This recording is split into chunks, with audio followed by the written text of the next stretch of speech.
नमस्कार, DD UP में आपका स्वागत है। चर्चा में कार्यक्रम लेकर उपस्थित हूं मैं रामेंद्र सिंह। ब्रिक्स मतलब ब्राजील, रूस, भारत, चीन और दक्षिण अफ्रीका दुनिया की उभरती अर्थव्यवस्थाओं का एक ऐसा संगठन जो अपने राष्ट्रीय हितों के साथ एक दूसरे के हितों को भी ध्यान में रखेगा। इसका उद्देश्य आर्थिक और वित्तीय सहयोग, स्वास्थ्य सहयोग, विज्ञान प्रौद्योगिकी और नवाचार में एक दूसरे को मदद देना शामिल है। एक दूसरे की सुरक्षा में सहयोग करना, व्यापार को बढ़ावा देना भी इसका उद्देश्य है। लेकिन प्रधानमंत्री जब ब्रिक्स सम्मेलन को संबोधित करते हैं तब उनका बड़ा मुद्दा आतंकवाद होता है, क्योंकि ब्रिक्स में शामिल कुछ देश अपने हितों के कारण आतंकवाद की अनदेखी कर रहे हैं। यही नहीं, सीमा पर भी आपसी सहयोग की जगह तनातनी देखी जा रही है, जिसके कारण व्यापार भी पूरे देशों के हितों को एक साथ लेकर आगे नहीं बढ़ पा रहा है। तब भारत के प्रधानमंत्री को कहना पड़ रहा है कि कई अंतर्राष्ट्रीय संस्थाएं अपने आप को नए सिरे से परिभाषित करें, तभी वो अपने उद्देश्यों को पूरा कर सकेंगी। इस चर्चा में आज हमारे साथ दो मेहमान शामिल हैं। डॉक्टर अमित कुशवाहा जी हैं जो लखनऊ विश्वविद्यालय से हैं, विदेशी मामलों के जानकार हैं, और हमारे साथ रिटायर्ड मेजर जनरल हर्ष कक्कड़ जी हैं जो रक्षा और विदेश दोनों के मामलों में बहुत गंभीर लेखन है, बहुत अच्छी पकड़ है। तो हम हर्ष जी से ही शुरू करते हैं। हर्ष जी, जब ब्रिक्स में प्रधानमंत्री संबोधित कर रहे थे तो उन्होंने दुनिया की तमाम चुनौतियां थीं, लेकिन उन्होंने आतंकवाद के मुद्दे को ही क्यों उठाया? आज अगर आप दुनिया में देखो, सबसे बड़ा जो चुनौती है जो हर देश फेस कर रहा है तकरीबन, वो आतंकवाद है। जब तक आतंकवाद को कंट्रोल में नहीं लाएंगे, इकोनॉमी जो बिल्डअप होना है, देशों के बीच में जो इकोनॉमी मिलके डिप्लोमेटिक बिल्डअप होना है, ये सब बहुत ज़्यादा इम्पैक्ट कर रहा है जी। दूसरी बात यह है कि हमारे इलाके में आप देख लो, पाकिस्तान जो नॉन आतंकवाद सपोर्टिंग स्टेट है, उसको जब तक चीन सहायता दे रहा है, सहयोग दे रहा है, तो पूरे साउथ एशिया के अंदर और ख़ास तौर पे साउथ एशिया से वेस्ट एशिया की तरफ आतंकवाद कभी बंद नहीं होगा। पाकिस्तान से जुड़े हुए जो आतंकवादी हैं वो इंडिया अफेक्ट कर रहे हैं, साथ साथ वो रशिया को भी इफेक्ट कर रहे हैं। तो ये जो दोनों को इफेक्ट कर रहे हैं, ऑटोमेटिकली ये दो देशों के साथ, खास तौर पे जो दो मजबूत देश हैं, उनके अंदर इसका असर पड़ रहा है। और ये जो असर पड़ रहा है, इस असर के साथ जरूरी है कि जब तक इसको ना रोका जाए, और जो उन्होंने दूसरी बात इसके साथ लिंक होकर कही, वो था कि वो हिंट डायरेक्टली चाइना को दे रहे थे, क्योंकि चाइना पाकिस्तान को सपोर्ट कर रहा है जी। और दूसरी बात जो उन्होंने कहा कि यूएन सिक्योरिटी काउंसिल जब तक बदलाव नहीं लाएगा, बिल्कुल, जब तक ब्रिक्स के देश या बाकी जो ग्रोइंग इकोनॉमीज है जिसके अंदर इंडिया का पहला नंबर है, जब तक ये सिक्योरिटी काउंसिल में नहीं आएंगे, तब तक बदलाव नहीं आएगा, देश के अंदर फर्क नहीं पड़ेगा। उसलिए जरूरी था कि उन्होंने बाकी सब कुछ अलग करके खास तौर पे आतंकवाद के ऊपर ध्यान दिया, फोकस किया। बिल्कुल, उसके कई कारण हैं। प्रधानमंत्री जब दुनिया को संबोधित करते हैं तो राष्ट्र के नेता के रूप में नहीं, दुनिया की जो पूरी राजनीति है, जो पूरी अर्थनीति है, जो विदेश नीति है, उसको सारे चीज़ों को ध्यान में रखते हैं। अमित जी, अगर देखा जाए कि ब्रिक्स अपने उद्देश्यों में कितना सफल हो पाया, अगर आज चर्चा हम इसकी करें तो किस तरह कर सकते हैं? देखिए, 2009 के बाद जब ब्रिक्स की स्थापना हुई और 4 देशों के सहयोग से Brazil, India, Russia and China, और 2000 उसके बाद साउथ अफ्रीका को भी शामिल किया गया, तो लार्जर जो टारगेट था ब्रिक्स का था कि इन जो रीजनल पावर्स हैं इनको किस तरीके से एक मंच पे लाया जाए और एक यूनाइटेड नेशंस के कॉन्टेक्स्ट में या उसके अगेंस्ट में एक ऐसा एंटी यूएस कह सकते हैं या यूएस से बिफर एक ऐसा बड़ा संगठन बनाया जाए जो आर्थिक मामलों में, सामरिक मामलों में, जियो स्ट्रेटेजिक मामलों में एक अपनी ताकत रखता हो। जी। जैसा कि हम सब जानते हैं कि ब्रिक्स के एक शायद विश्व के लगभग 24% पॉपुलेशन को एक बड़ी संख्या में 42% पॉपुलेशन को करता है और लगभग डेवलपिंग इकोनॉमी के पॉइंट ऑफ व्यू से लगभग 50% का उसका होल्ड है और 17% वर्ल्ड जीडीपी में उसका कंट्रीब्यूशन भी है। हम बीच में टोकते हुए चले चर्चा फिर चालू कर देंगे कि दुनिया की लगभग 42% आबादी ब्रिक्स में निवास करती है और सकल घरेलू उत्पाद की हिस्सेदारी 30% से अधिक है। तो ये एक बड़ी चीज़ है जी। तो उस लिहाज से ब्रिक्स जो देशों का एक सम्मेलन है, ये अपने आप में बहुत ही इफेक्टिव है, जो ग्लोबल पॉलिटिक्स में एक अपना एक इम्पैक्ट रखता है। लेकिन over a period of time देखा गया है कि जैसे कि इंडिया और चाइना के साथ जो एक लंबे समय से एक जो डिस्प्यूट्स हैं, जो बॉर्डर डिस्प्यूट्स हैं, इकॉनमी को लेके जो वॉर हैं, प्लस इसके साथ साथ जो आपस में असमंजस है, ये तमाम ऐसी चुनौतियां ब्रिक्स के सामने अक्सर आती हैं। मोदी जी के संभाषण में अभी भी इस विषय को उठाया गया जब जिनपिंग को उन्होंने एड्रेस नहीं किया और पुतिन जी को एड्रेस करते हुए एक बार भी उन्होंने गलवान या लद्दाख में जो स्टैंड ऑफ है उस तरह की तमाम चीज़ों को अवॉइड किया। तो वो उनका जिक्र वो जो स्टिफनेस है वो बरकरार है। अभी जैसे कि भारत और चाइना को व्यापार को लेके जो एनोमली चल रही हैं, बहुत सारी गड़बड़ियां चल रही हैं और भारत ने उनके व्यापार को लेके लगभग प्रतिबंध लगा रखा है। तो जो ब्रिक्स का एक था कि कॉपरेशन होगा इन रीजनल पावर्स के बीच में, जो डेवलपिंग इकोनॉमी है, जो शायद वर्ल्ड इकोनॉमी का एक बड़ा हिस्सा, जैसा कि हमने उन्हें भी चर्चा भी की, और बाजार भी एक बड़ा है क्योंकि दो विश्व के सबसे बड़े जनसंख्या वाले देश इसका हिस्सा हैं, तो एक बड़ा बाजार है इसके पास, बड़ी संभावनाएं हैं। लेकिन उस लिहाज से देखा जाए तो आतंकवाद का मुद्दा हम डिस्कस कर रहे हैं, इसके साथ अर्थव्यवस्था का जो कोऑपरेटिव जो नेचर है वो नहीं हो पाया। एक व्यापार को लेके कोई साझा आज तक कोई समझौता नहीं हुआ। हालांकि हर बार प्रेम्बल्स आते हैं, हर बार मिनट्स आते हैं और लगभग सब तरह हर मीटिंग्स में 13वीं मीटिंग से लगभग हर बात एक जैसे आउटपुट्स आते हैं, बट इफेक्टिवनेस नहीं है। मोदी जी ने भी इस बात को कहा कि जब तक हम इंटरनेशनल ऑर्गेनाइजेशन, जो मल्टीलेटरल ऑर्गेनाइजेशंस हैं, उनको इफेक्टिव और उनकी क्रेडिबिलिटी पे नहीं बेस्ड करेंगे तब तक कोई भी ऑर्गेनाइजेशन सही मायने में सफल नहीं हो सकता। ब्रिक्स के साथ भी ये समस्या निरंतर 2009 से अब तक चली आ रही है और इसलिए इसके पीछे कारण है कि रशिया का इन्वॉल्वमेंट, चाइना का इन्वॉल्वमेंट, क्योंकि चाइना अपने हित में, आर्थिक हितों में सब चीजें चाहता है। मैं हर जी से इस पर डिस्कस करूंगा। तो ये सारे एक समस्याएं ब्रिक्स के साथ निरंतर बनी हुई हैं, जिसकी वजह से ना तो यूनाइटेड नेशन में रिफॉर्म्स पे कोई चर्चा हो पाती है, और बहुत सारी बातें होती हैं लेकिन कंक्रीट कोई आउटपुट नहीं निकल पाता है। तो ये समस्याएं हैं। लेकिन एक बहुत अच्छी बात है, जैसे कि पिछली बार सेंट पीटर्सबर्ग में भी जो बैठक हुई तो उसमें ये बात निकल कर आई थी कि आतंकवाद को लेके एक हमें सामूहिक एक प्लेटफॉर्म क्रिएट करना चाहिए। लेकिन हाँ, इसमें भी कहा एक सबसे अच्छी बात है कि जो डेवलपमेंट बैंक बना है ब्रिक्स का, ये अपने आप में इफेक्टिवनेस है, क्योंकि ये उन देशों को, खासकर साउथ अफ्रीका और ब्राज़ील जैसे देशों को एक इकोनॉमिक बूस्टअप देता है, एक सपोर्ट देता है। और ये ब्रिक्स का एक आउटपुट हम कह सकते हैं कि सफलता का पैमाना इसके आधार पर देखा जा सकता है। ये इस पे ये भी देखना पड़ेगा कि कितना किस देश को देता है। समिट में ये भी निकल कर आया, अभी जो वर्चुअल समिट हुई, कि कोविड-19 पे जो वैक्सीन आएगी उसका लाभ कैसे मिले और साउथ अफ्रीका जैसे देशों को किस तरीके से हमें प्रमोट करना है। तो ये सारी चीज़ें देखी जा सकती हैं जी। हर्ष जी, जो स्थितियाँ चाइना के साथ हमारी हैं, ब्रिक्स और चाइना पे जो बॉर्डर पर जो परिस्थितियां हैं, इनके बीच कैसे एक दूसरे के साथ तालमेल बैठेगा, या क्या परिस्थितियां होंगी, क्या संभावनाएं दिखती हैं आपको? आप ब्रिक्स ले लो, आप शंघाई कोऑपरेशन ऑर्गेनाइजेशन जो मीटिंग चंद दिन पहले हुई थी, उसमें भी मोदी साहब थे और शी जिनपिंग थे।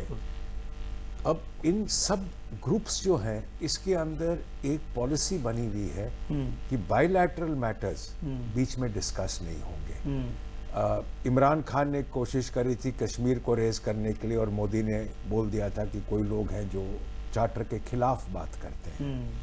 तो वही बात हुई यहाँ पर भी। तो इसलिए मोदी ने यहाँ पे इंडिया चाइना का कोई डिस्कस नहीं हुआ। एक बात हमें ध्यान देनी चाहिए कि ये जो इस साल जो समिट्स हो रहे हैं सब वर्चुअल समिट्स हैं। नॉर्मली जब समिट्स इकट्ठे होते हैं, जब सब लीडर्स एक जगह मिलते हैं, उस समय एक टाइम आता है बीच बीच में जब एक दूसरे के साथ 1-to-1 बातचीत होती है। इस 1-to-1 बातचीत में काफी कुछ जो देशों के बीच में मामला है वो हल हो जाता है, पर वर्चुअल समिट में ये 1-to-1 बातचीत नहीं होती, जैसे कि आप बायलैटरल इश्यूज वहां पे रेज नहीं कर सकते, ना कि वो बातें डिस्कस होके कोई सोल्यूशन निकलता है। तो ये जो मामला है, उसीलिए जहां तक लद्दाख का सवाल है वो इसमें आएगा नहीं। दूसरी बात, भारत बहुत सर्टन है, बहुत कॉन्फिडेंस है कि यहां पे आगे चाइना कुछ कर नहीं सकता। अब उसको पीछे ही जाना है, अभी जाए, 4 महीने जाए, 6 महीने बाद जाए, उसको जाना है।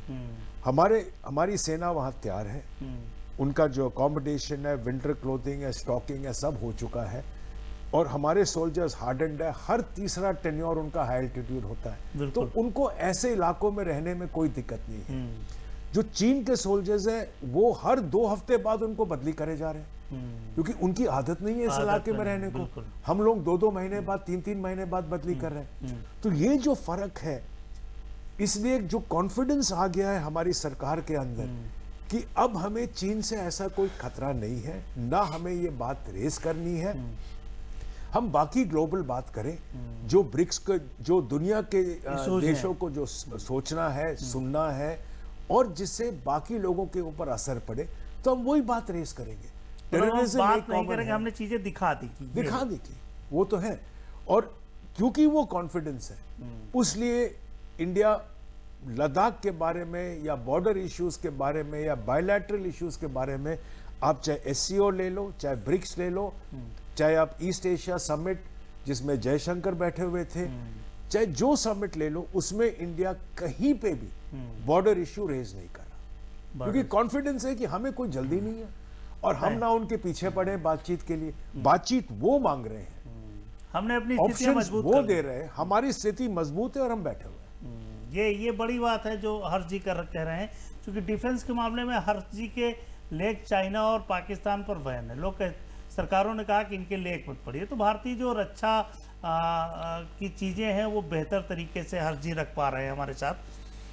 अमित जी, एक बात अभी हम जब रिसर्च कर रहे थे तो ये बात आती कि जो पूरा ब्रिक्स है उसके बड़े हित चाइना के खाते में जा रहे हैं जी, और वो अन्य देशों के खाते में नहीं आ रहे, तो क्या इससे भी आगे बढ़ना पड़ेगा चाइना को? निश्चित तौर पर इकोनॉमी का जो शेयर है ब्रिक्स कंट्रीज में देखा जाए तो लगभग 50% चाइना का इसमें इनपुट है। तो इस लिहाज से देखा जाए तो ब्रिक्स के भीतर भी एक इम्बैलेंस की स्थिति है। चाहे रसिया का जीडीपी में 8% कंट्रीब्यूशन है, लगभग भारत का 14% के आसपास है समहाउ डेवलपिंग इकोनॉमी के कॉन्टेक्स्ट में। तो उस लिहाज से चाइना काफ़ी हमसे आगे है, ब्रिक्स के तमाम देशों से भी आगे है। तो इस लिहाज से जो ब्रिक्स के भीतर जो इम्बैलेंस है ये एक बड़ी चुनौती है, क्योंकि वो कहीं ना कहीं एक धुरी हो जाता है मामला।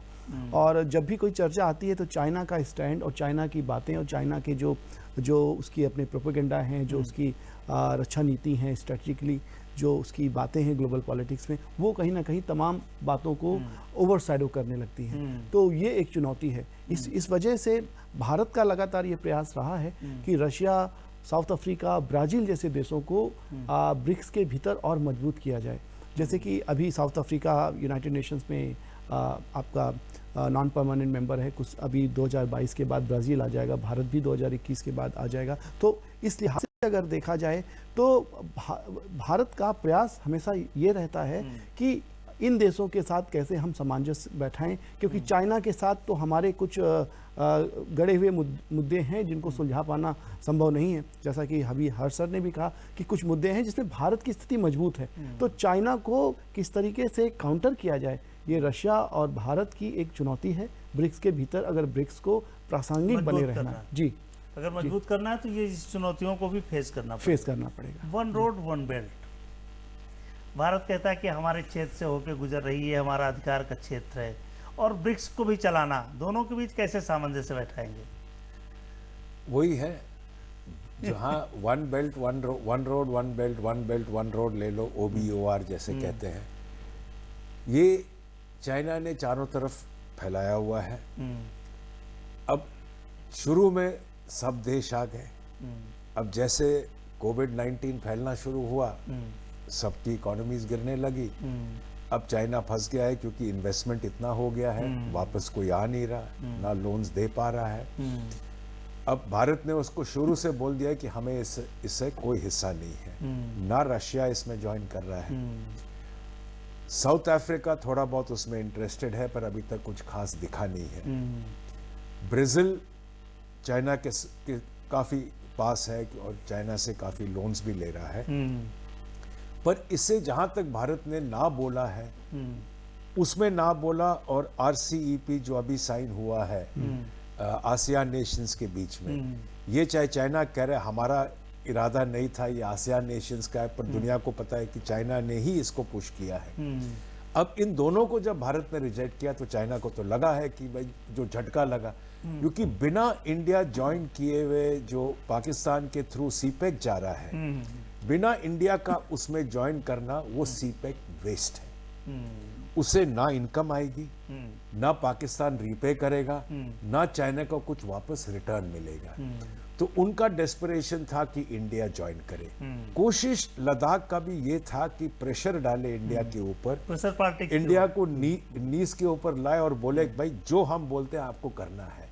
अब मामला उल्टा हो गया है, अब ना वो प्रेशर हमारे ऊपर आ सकता है, और जो हमारा जिद है कि भाई ये गिलगित बल्तिस्तान के थ्रू जा रहा है, गिलगित बल्तिस्तान डिस्प्यूटेड है, आप इसमें बना नहीं सकते, हम उस पर और अड़ रहे हैं, और जितना हम अड़ रहे हैं उतना चीन के ऊपर असर पड़ रहा है, क्योंकि और कुछ आ नहीं रहा वापस।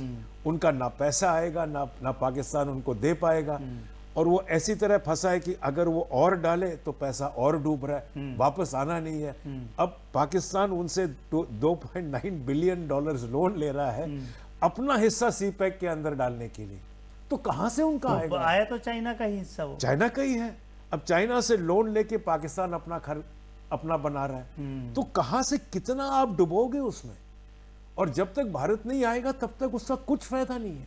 उनका बनाया था उन्होंने शुरू से कि ये इंडिया समय आएगा। बीत गया कि भारत से कोई आंख दिखा के कहे ना। कि आप कर लो और भारत झुक जाएगा, वो दौर बीत गया वो क्या? खत्म हो गया। उसीलिए तो अब देखो ना, 3 स्टेटमेंट एक साथ निकली। राजनाथ सिंह ने बोला कि ना भारत झुकेगा, ना हम कुछ एक्सेप्ट करेंगे चीन से, जो हमारा है वही रहेगा। CDS ने बोला कि हम LAC को 2 इंची नहीं बढ़ने देंगे आगे। वहां फॉरेन सेक्रेटरी जब UK गए, उन्होंने प्रेस को एड्रेस किया, उन्होंने वहां बोला कि भारत एक बेंड करने वाला देश है नहीं, हम अपने हक के लिए खड़े होंगे और लड़ेंगे, हमें किसी का इलाका नहीं चाहिए, पर हम अपना भी नहीं जाने देंगे। अब इसके कारण जो हो रहा है, अब चीन फंसा हुआ है कि अब हम निकले कहां से? रास्ते नहीं खोजे मिल रहे हैं। बिल्कुल, जब आप नीयत खराब करके चलते हो और ये लगता है कि आप प्रेशर में काम करा लोगे, तो परिस्थितियां जो हम लोगों की घरेलू आती है वही अंतर्राष्ट्रीय परिदृश्य में भी आती हैं। तो उसी तरह चीन भी, जो हर्ष जी कह रहे हैं, फंसा हुआ है। एक बड़ी बात अमित जी की, हमारे राष्ट्रीय एजेंडे महत्वपूर्ण हैं, चाहे जिस देश का हो। अगर राष्ट्रीय एजेंडे आप बहुत ऊपर ले आते हो तो फिर ब्रिक्स को कैसे नीतियों को लागू कर पाओगे? चाइना के साथ ये दिक्कत आ रही है बार बार। निश्चित तौर पर चाइना के साथ देखिए ये दिक्कतें आ रही हैं, और इंटरनेशनल तमाम और भी जो ऑर्गेनाइजेशंस हैं उसमें जो बायलैटरल डिस्प्यूट्स हैं, जो रीजनल डिस्प्यूट्स हैं, ट्रेड की जो डिस्पैरिटीज़ हैं, ये कहीं ना कहीं एक चुनौती के रूप में आती हैं। और अंतर्राष्ट्रीय संगठनों की सबसे बड़ी क्रेडिबिलिटी इसी बात पर छिपी होती है कि हम उन चीज़ों से कैसे बाहर निकलें। और ब्रिक्स में काफ़ी लंबे समय से प्रयास हो रहा है, जैसा कि अभी हमने प्रारंभ में भी कहा कि बैलेंस करने की जो संतुलन बनाने की जो स्थिति है, वो भारत उसमें मजबूत स्थिति में है, क्योंकि उसके साथ अन्य देशों का भी समर्थन है, और भारत की जो एक छवि है, एक जो वसुधैव कुटुंबकम की है, और एक मल्टीलेटरल जो विचारधारा और एक लंबे समय से भारत की विदेश नीति विश्वास करती आई है, उसका भी एक बहुत बड़ा उसमें एक सार्थक पहलू है।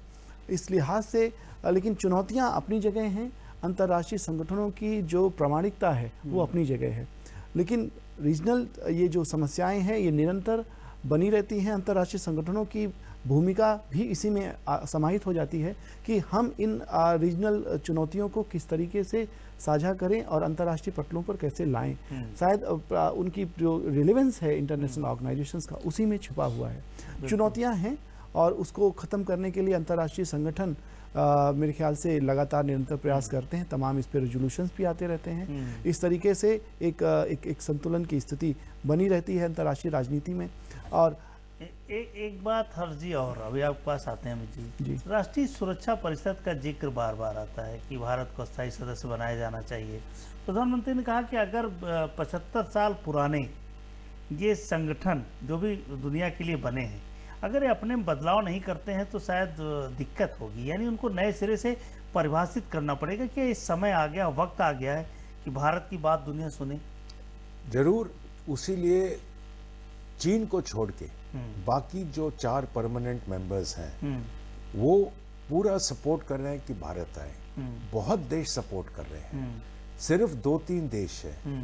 इटली क्योंकि जर्मनी का भी नाम आ रहा है बीच में आने के लिए, पाकिस्तान क्योंकि भारत का नाम है, और चीन हर जगह रुकावट डालेगा क्योंकि वो ये नहीं चाहता कि भारत और वो एक ही प्लेटफॉर्म पे आए। बिल्कुल। न्यूक्लियर सप्लायर ग्रुप में चीन ने ब्लॉक डाला, इसमें ब्लॉक डाला। एससीओ में भी भारत नहीं आता अगर रशिया अपना पैर नीचे नहीं रखता, क्योंकि रशिया को चाहिए था कि इंडिया आए चाइना को काउंटर बैलेंस करने के लिए। तो ये जो है, और खास तौर पे यूएनएससी, अब आप देखो इंडिया सबसे फास्टेस्ट ग्रोइंग इकोनॉमी है। फ्रांस, ब्रिटेन जो परमानेंट मेंबर्स हैं उससे आगे है, रशिया से आगे हमारी इकोनॉमी है, सिर्फ यूएस और चीन है। तो अगर इस स्टेट पे हमारी इकोनॉमी ग्रो कर रही है, मार्केट भारत का मिलिट्री पावर दुनिया में रिकग्नाइज्ड है, तो अगर आपका ये स्टेटस है तो आपको बाहर रहने का तो कोई मतलब ही नहीं है, हिस्सा बनना जरूरी है।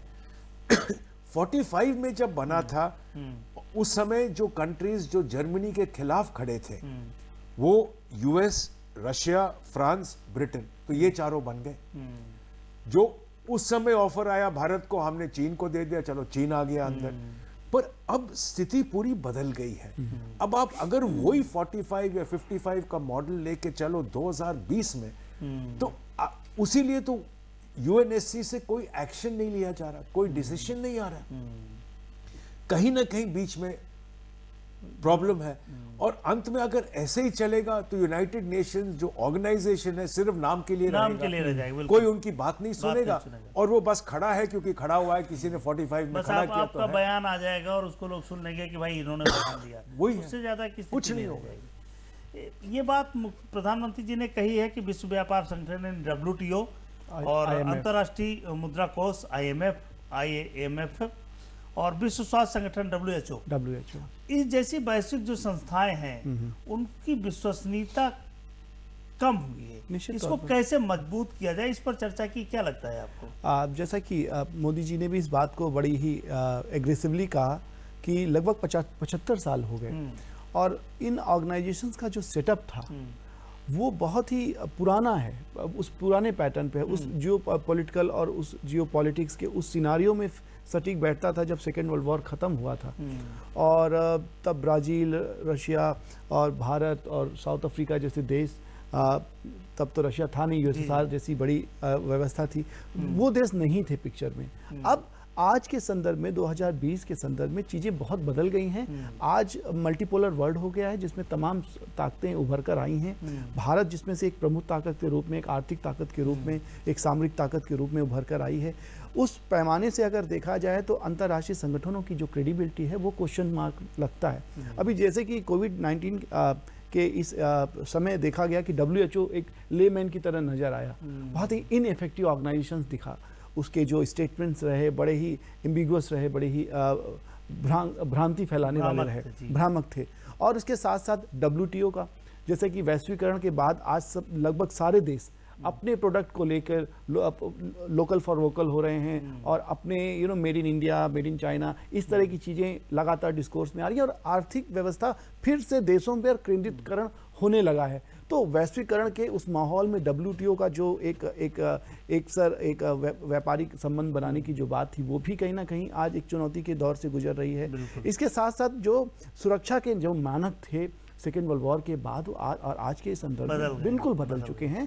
तो यही प्रधानमंत्री साहब ने बार बार अपने संभाषण में भी रखा कि हमें बदलाव की तरफ जाना होगा, अदरवाइज ये बड़े मल्टीलेटरल ऑर्गेनाइजेशंस की जो प्रासंगिकता है वो धीरे धीरे खत्म हो जाएगी। इसीलिए वो इफेक्टिवनेस और क्रेडिबिलिटी पर क्वेश्चन करते हैं। हर चीज दो बातें कही हैं राष्ट्रपति, चीन के राष्ट्रपति ने, कि चीन भारत और ऑस्ट्रेलिया के साथ मिलकर कोरोना वैक्सीन के विकास में काम करेगा। दूसरा, उन्होंने कहा कि चीन वैश्विक बाजार को और अधिक खोलेगा। अगर इसको अंतर्राष्ट्रीय परिदृश्य में देखा जाए तो ये जो बातें हैं इनके निहितार्थ क्या निकाले जाएंगे आज के, जिसकी बात आप लगातार करते चले आ रहे हो कि भारत और चाइना के बीच जो रिश्ते हैं, जो परिस्थितियां हैं, उनमें अगर इनको देखते हैं? चीन अपनी तरफ से वैक्सीन डेवलप कर रहा है, भारत के अपने टेस्ट चल रहे हैं। जी। कोशिश चीन की ये है, क्योंकि मैन्युफैक्चरिंग सिर्फ 2 जगह है, इतना मास मैन्युफैक्चरिंग, इंडिया और चीन का। उनको ये पता है कि ब्राजील जो वो कह रहे हैं उनके साथ काम कर रहे हैं, ब्राजील ने ट्रायल बंद कर दिया चीन के वैक्सीन का, क्योंकि 2-3 डेथ्स हो गए जो वैक्सीन ले रहे थे।